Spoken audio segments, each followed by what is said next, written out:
Hello guys, welcome to my channel DIY Repair Now, and today we're going to be working on a Whirlpool Duet. The complaint that we have is that it's not draining the water out. The model number it's on the display. Welcome to DIY Repair Now. Read all the warnings, and during this video you will see one or more of these icons to help you do this repair safe. And we're gonna go ahead and start by removing the bottom panel to get to the drain pump and find out what is going on. We're gonna look for cloggage.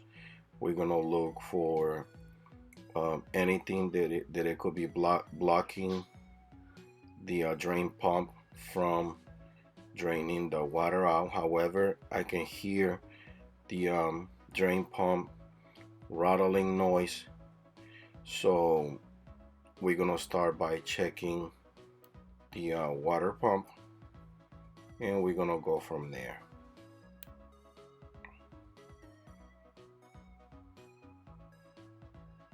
Adjust the camera.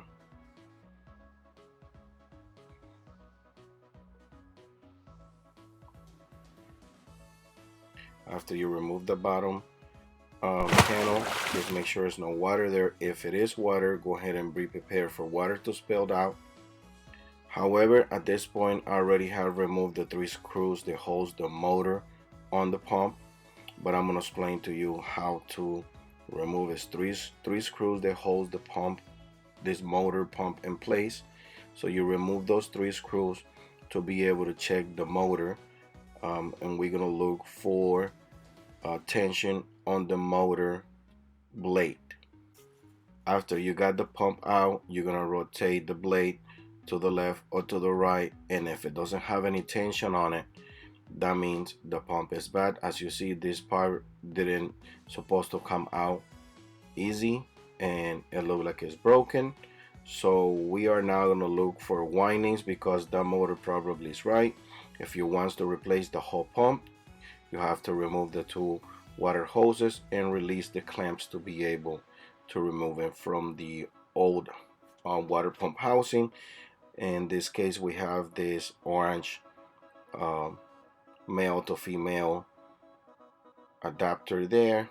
So we just pull it up, push it back, and it's going to come out of the male housing. And then once you do that, push it towards you, and then it's the 2 legs on the back is going to get come out of the 2 housing. Now in this case, I'm not going to replace the whole pump. I'm going to replace just the motor because it's more affordable for the customer. And as you see, even this harness works perfect on this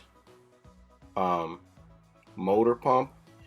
I don't think Whirlpool sells just the motor, so I'm gonna go ahead and put a link on the description of this video if you want to do this repair by yourself, or if you want to go ahead and make this pump work. This is a universal motor pump, and you can get it on Amazon for very cheap.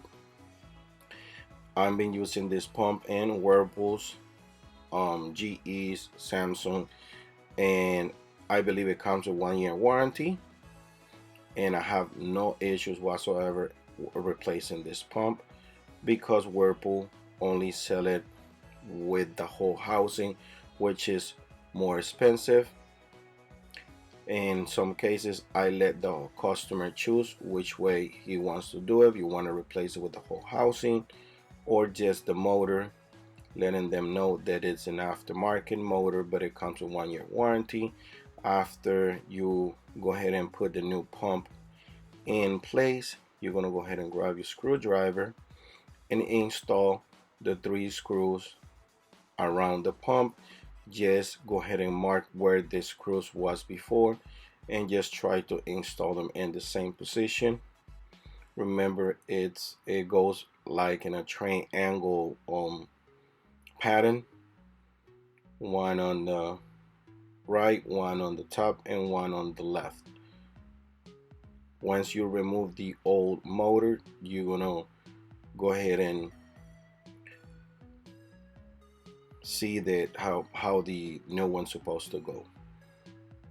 Also, this new pump brings a O-ring, which is like a little gasket. Make sure that gasket is in place once you install the new motor. I think that's one of the reasons why Whirlpool don't sell just the motor anymore, because maybe that ring was getting lost. As you see, it's a ring right there in the floor, and that is the old ring from the old pump. Now remember, if you want to work more freely, you can remove the whole housing. In my case, I'm able to install this motor once the other piece is still on the washing machine, but I put a short footage if you want to go ahead and replace. I'm gonna go ahead and put a link on the description of this video with the whole housing or just the motor.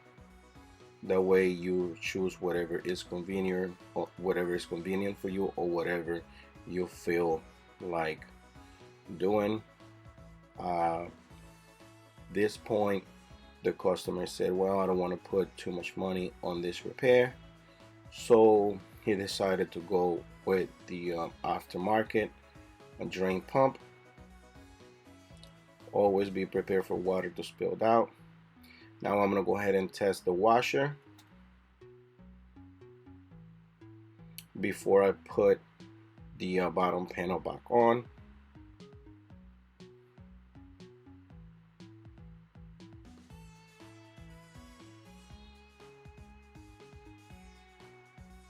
And at this point is water coming in.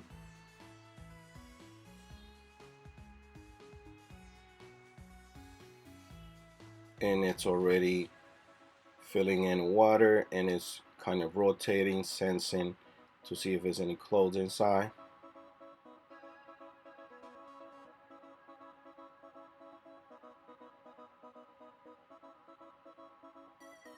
When you looking for replacing a pump, or the washing machine is not draining, you know, it's a lot of videos out there that tells you, oh, go ahead and check for windings, but it's not always has to do with the windings. Sometimes it's the blade they broke inside. Sometimes money gets in the blade and breaks the blade inside the pump housing.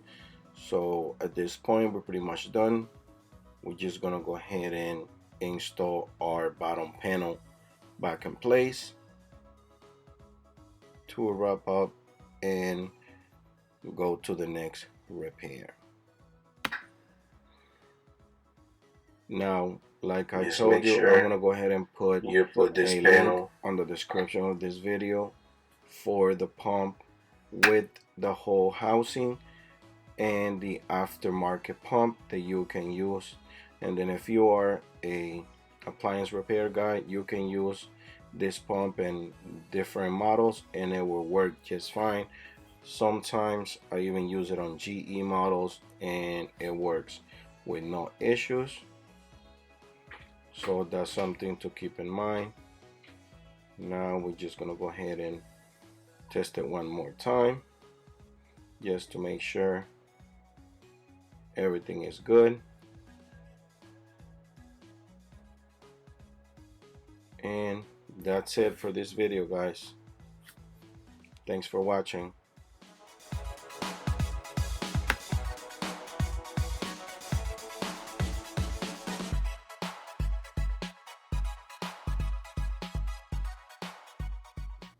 Alright guys, if this video helped you in any way, you can show us appreciation by giving us a tip using the following options that you see on the screen. If you cannot provide with a tip, is another way to support this channel by just dropping off a comment in the comment section down below. Subscribe to our channel, give us a thumbs up, and turn on the bell to receive notifications. Thanks for watching.